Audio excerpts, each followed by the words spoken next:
बिजली कसते हा करंट मारे वो, बिजली कसते हा करंट मारे वो।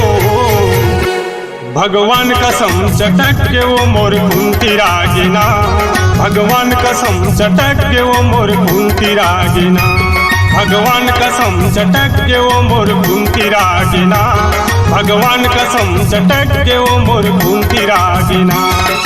बिजली कसते हा करंट मारे वो, बिजली कसते हा करंट मारे वो। भगवान कसम चटक के वो मोर कुंती रागिना, भगवान कसम चटक के वो मोर कुंती रागिना, भगवान कसम चटक के वो मोर कुंती रागिना, भगवान कसम चटक के वो मोर कुंती रागिना।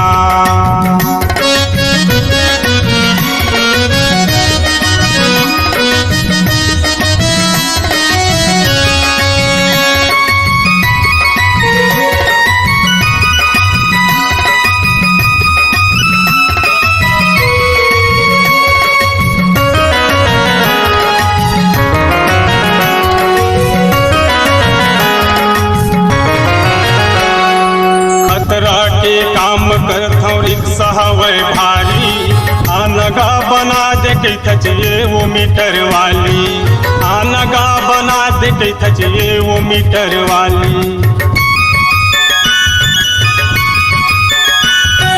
खतरा के काम करता रिक्शा हवे भारी, आनगा बना दे के थचिए वो मीटर वाली, आनगा बना दे के थचिए वो मीटर वाली। काली मैं हया हूँ दूरी, काली मैं हया हूँ दूरी घर में रही देना। भगवान कसम चटक के वो मोर कुंती रागिना, भगवान कसम चटक के वो मोर कुंती रागिना, भगवान कसम चटक के वो मोर कुंती रागिना, भगवान कसम चटक के वो मोर कुंती रागिना।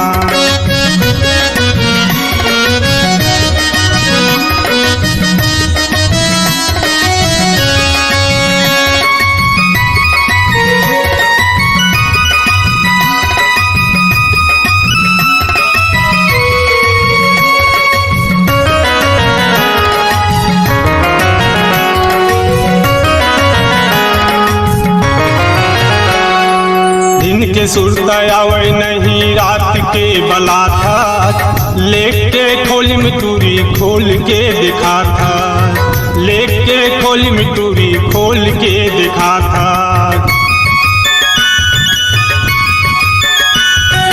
दिन के सुरता आवे नहीं रात के बला था, लेके खोली मिटूरी खोल के दिखा था, लेके खोली मिटूरी खोल के दिखा था। घर तोर अंधियार टूरी, घर तोर अंधियार टूरी दियल बारना। भगवान कसम चटक के वो मोर कुंती रागिना, भगवान कसम चटक के वो मोर कुंती रागिना, भगवान कसम चटक के वो मोर कुंती रागिना, भगवान कसम चटक के वो मोर कुंती रागिना। बिजली कसते हा करंट मारे वो, बिजली कसते हा करंट मारे वो। भगवान कसम चटक के वो मोर कुंती रागिना, भगवान कसम चटक के वो मोर कुंती रागिना, भगवान कसम चटक के वो मोर कुंती रागिना, भगवान कसम चटक के वो मोर कुंती रागिना, मोर कुंती रागिना, मोर कुंती रागिना, मोर कुंती रागिना, मोर कुंती रागिना। केकेटी रिकॉर्डिंग स्टूडियो शेरकापुर बलौदा बाजार। ऑडियो वीडियो व प्रचार प्रसार रिकॉर्डिंग हेतु संपर्क करें। मोबाइल नंबर 8435820150 यानी 8435820150। छत्तीसगढ़ी वीडियो देखने के लिए हमारे चैनल को लाइक व सब्सक्राइब करें ताकि हमारे वीडियो पहुंचे आपके पास सबसे पहले। बेल आइकन को क्लिक करना ना भूलें।